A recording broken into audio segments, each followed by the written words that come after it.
తెలంగాణ స్థానిక సంస్థల ఎన్నికలకు ఒక బ్రేక్ పడింది. లోకల్ బాడీ ఎలక్షన్స్ పై హైకోర్టు స్టే ఇవ్వడంతో అంతా నిరుత్సాహానికి గురయ్యారు.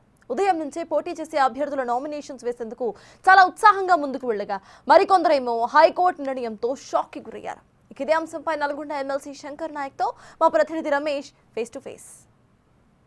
స్థానిక సంస్థల ఎన్నికల కోలాహలానికి బ్రేక్ పడింది. అంతా నిన్నటి నుంచి అంతా ఉత్సాహంగా ఉన్నటువంటి అంతా కూడా మళ్ళీ నిరుత్సాహానికి గురైనటువంటి పరిస్థితి కనిపిస్తుంది. ఈరోజు ఉదయం నుంచే నోటిఫికేషన్ వెలువడంతో అంతా నోటిఫికేషన్లు నామినేషన్ల ప్రక్రియ కూడా జరిగింది. కానీ కొద్దిసేపటి క్రితమే కోర్టు స్టే ఇవ్వడంతో కూడా మళ్ళీ అంతా నిరుత్సాహంలో ఉన్నటువంటి పరిస్థితి కనిపిస్తుంది. ప్రస్తుతం మనం నల్గొండలో ఉన్నాం. నల్గొండలో ఉన్నట్లయితే నిన్న ఎప్పుడైతే చెప్పారో కోర్టు చూసి ఇవాళ ఉదయం నోటిఫికేషన్ వెలువడిన వెంటనే అంతా కూడా గ్రామంలో అంతా పోటీ చేసే అభ్యర్థులు కానీ అంతా ఒక ఎన్నికల సందడి వాతావరణం నెలకొంది. ఉదయం నుంచి కూడా అభ్యర్థులంతా కూడా బీఫామాలు అందుకొని ఆ జెడ్పీటీసీ ఎన్నికలకు సిద్ధమవుతున్నటువంటి వేళ హైకోర్టు షాక్తో ఒక్కసారిగా మళ్ళీ నిరుత్సాహానికి గురి కావడం జరిగింది. మనం ఉదయం నుంచి కూడా చూస్తున్నాం. ఇప్పటికే కాంగ్రెస్ పార్టీ జిల్లా అధ్యక్షుడు ఎమ్మెల్సీ శంకర్ నాయక్ కూడా ఉన్నారు. మొత్తం సంసిద్ధం అవుతున్నటువంటి వేళ అందరి ముఖాలు మళ్ళీ ఒకసారి కూడా మొత్తం నిరుత్సాహానికి గురైనాయి.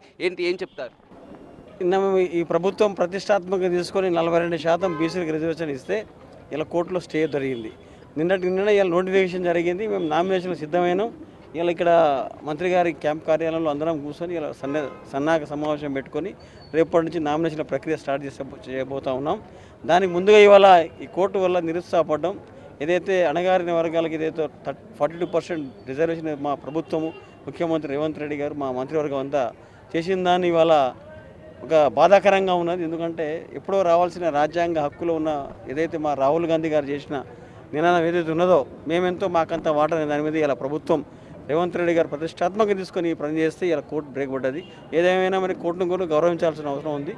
కోర్టులో తప్పకుండా మేము మళ్ళీ అఫిడవిట్ 4 వారాలు ఏమని చెప్పింది, దానికి తప్పకుండా కోర్టులో జయిస్తామని మేము గెలుస్తామని ఒక ఆశాభావం వ్యక్తం చేస్తున్నాం. ఈరోజు నోటిఫికేషన్ కూడా వెలువడింది. ఉదయం నుంచి నామినేషన్ల ప్రక్రియ కూడా కొంతమంది అంతా కూడా సిద్ధం కావడం జరిగింది.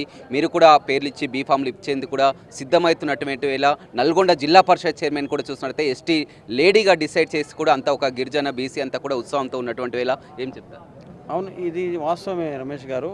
ఎందుకంటే రాత్రి మాకు పీసీసీ ప్రెసిడెంట్ గారు ముఖ్యమంత్రి గారు మీ నామినేషన్ రెడీగా ఉండాలి, మీరు నామినేషన్ చేసామని చెప్పేసి ఇందాకనే జూమ్ యాప్లో మా మీనాక్షి మేడం కూడా చెప్పినారు.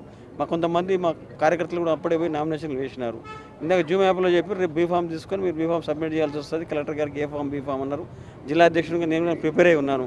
కానీ కోర్టు స్టే వచ్చింది కదా, దాన్ని గౌరవించాలి కదా మేము చెప్పి దాంట్లో. కానీ ప్రతిపక్ష బీఆర్ఎస్ పార్టీలు కానీ బీజేపీ పార్టీలు కానీ ఇదంతా కూడా ముందే తెలుసు ఎన్నికలు జరగవు, అంతా కూడా 42% రిజర్వేషన్లతో బీసీలని మభ్యపెట్టాలని కూడా రేవంత్ సర్కార్ చూస్తుందని కూడా విమర్శలు చేస్తున్నారు. ఇది బీజేపీ కుట్ర.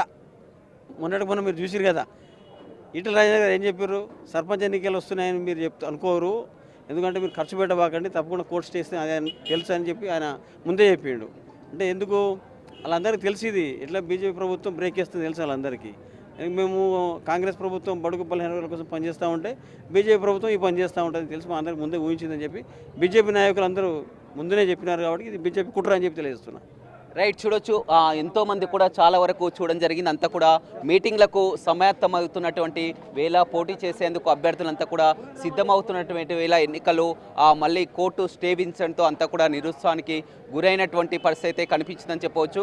గత కొన్ని రోజుల నుంచి కూడా ఒక సస్పెన్స్, ఒక డైలమా అయితే కొనసాగుతూనే వస్తుంది. ఎన్నికలు జరుగుతాయా, కోర్టు దీనిపై ఏ నిర్ణయం తీసుకుంటుందని కూడా అంతా ఉత్కంఠగా ఎదురు చూడడం జరిగింది. కానీ ఎప్పుడైతే ఇవాళ ఉదయమే నోటిఫికేషన్ విడుదల చేసిందో, ఎన్నికల కమిషన్ నోటిఫికేషన్ విడుదల చేసిందో కాస్త వారికంతా ఒక ఉత్సాహాన్ని ఇచ్చింది. ఖచ్చితంగా ఎన్నికలు జరుగుతాయి, ముందుకు వెళ్తామని అనుకున్నారు. కానీ ఒక్కసారిగా మళ్ళీ స్టే వచ్చి బ్రేక్ పడడంతో కూడా అంత నిరుత్సాహంతో ఉన్నటువంటి పరిస్థితి అయితే కనిపిస్తుందని చెప్పవచ్చు. మొత్తం గ్రామాన కూడా వచ్చినటువంటి తీర్పుని అంతా చూస్తున్నటువంటి పరిస్థితి కనిపిస్తుంది. అంతా ఎన్నికల పండగ వేళ అంతా చూస్తున్నాం, ఒక ఎన్నికల వాతావరణ సందడి చూస్తున్నాం. అన్ని పార్టీ కార్యాలయాలు కానీ గ్రామాల్లో మండలాల్లో మొత్తం ఇదే పరిస్థితి నెలకొందని చెప్పవచ్చు. అంతా ప్రతి ఒక్కరూ ఇదే చర్చించుకుంటున్నారు. ప్రతి ఒక్కరూ స్థాయి నుంచి కూడా మండల స్థాయి అంతా కూడా ఇదే చర్చించుకుంటున్నటువంటి పరిస్థితి కనిపిస్తుంది. బీసీలకు 42% రిజర్వేషన్తో ఎన్నికలకు వెళ్తామని చాలా వరకు బీసీ రిజర్వేషన్లు ఆ గ్రామాల్లో మండలాల్లో కూడా వచ్చినట్లయితే ఎంతో